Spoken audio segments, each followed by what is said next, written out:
प्लेनच घेऊया. असं दे घ्या. हा जरा बघून द्या ना. असं आम्ही इथं थांबलो. कराड कृष्णा पुलावरती संरक्षक जाळ्या बसाव्यात यासाठी रक्षक प्रतिष्ठाननं वारंवार निवेदन आंदोलन केले आहेत. गेले 6 महिन्यापासून कंटिन्यू फॉलोअपमध्ये माननीय महाजन साहेब राष्ट्रीय महामार्ग विभागाचे कोल्हापूर विभागाचे कार्यकारी अभियंता आहेत. त्यांना एक रास्ता रोकोचं आपण मागच्या वेळी निवेदन दिलं होतं प्रांत साहेबांच्या मार्फत. त्यावेळी बैठकीमध्ये 43 लाखाचं अंदाजपत्र त्यांनी तयार केलं आणि त्यावेळी आपण रास्ता रोको आंदोलन स्थगित केलं आणि तिथून पुढं फॉलोअपमध्ये गेलं. छत्रपती उदयनराजे भोसले खासदार जे आहेत त्यांचं पत्र मी घेऊन स्वतः मुख्य अभियंता जे आहेत बेलापूरला बसतात आपलं शेलार साहेब त्यांना पत्र दिलं होतं की कराड कृष्णा पुलावरती संरक्षण जाळ्या तात्काळ बसवाव्यात.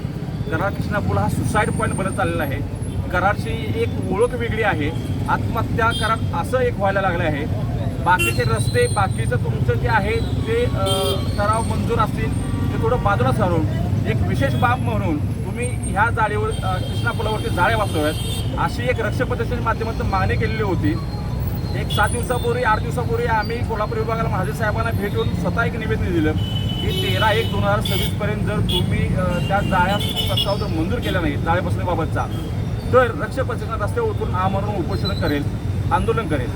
त्याचा एक भाग म्हणून आतापर्यंत अजून त्यांच्यानं कुठलेही आम्हाला बैठकीसाठी असेल उपोषण करू नका म्हणून किंवा त्याचा पत्र म्हणून कुठलेही आले नाही. राष्ट्रीय महामार्ग जे आहेत त्याची मुजोर जी चाललेली आहे ती मुजोर रक्षक प्रतिष्ठान सर करणार नाही आहे. ज्याच्या घरात एखादं वारलं जातं किंवा एक्सपायर झालं जातं किंवा एखाद्याचा जीव जातो त्याला त्याची किंमत कळते. ह्या अधिकाऱ्यांना AC मध्ये बसून त्याची किंमत नाही आहे. रक्षक प्रतिष्ठान ह्या अधिकाऱ्यांना त्याची जागा दाखवेल आणि जोपर्यंत जाळी बसत नाही तोपर्यंत मागे हटणार नाही एवढं सांगतो. जय हिंद जय महाराष्ट्र.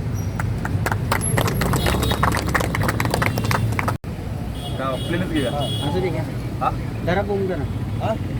असं मी राहायला रुक्मिणीनगर येथे आहे. आमच्या घरापासून जवळच अंतरावर हा कृष्णा पूल आहे. आम्ही सातत्याने अशा घटना घडत असताना बघत असतो.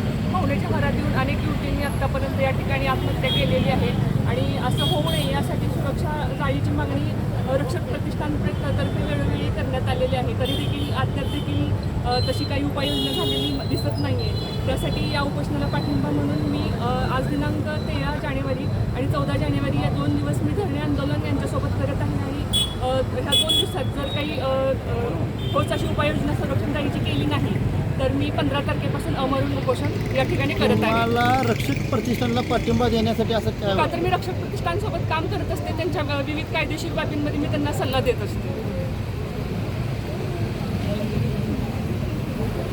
मी राहायला रुक्मिणीनगर येथे आहे. आमच्या घरापासून जवळच अंतरावर हा कृष्णा पूल आहे. आम्ही सातत्याने अशा घटना घडत असताना बघत असतो.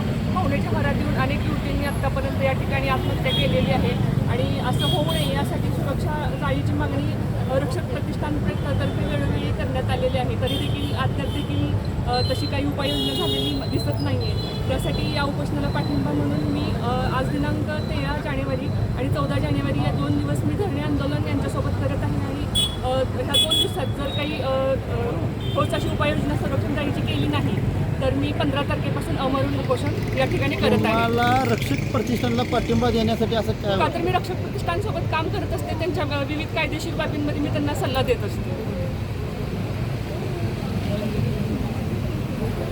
मी राहायला रुक्मिणीनगर येथे आहे. आमच्या घरापासून जवळच अंतरावर हा कृष्णा पूल आहे. आम्ही सातत्याने अशा घटना घडत असताना बघत असतो.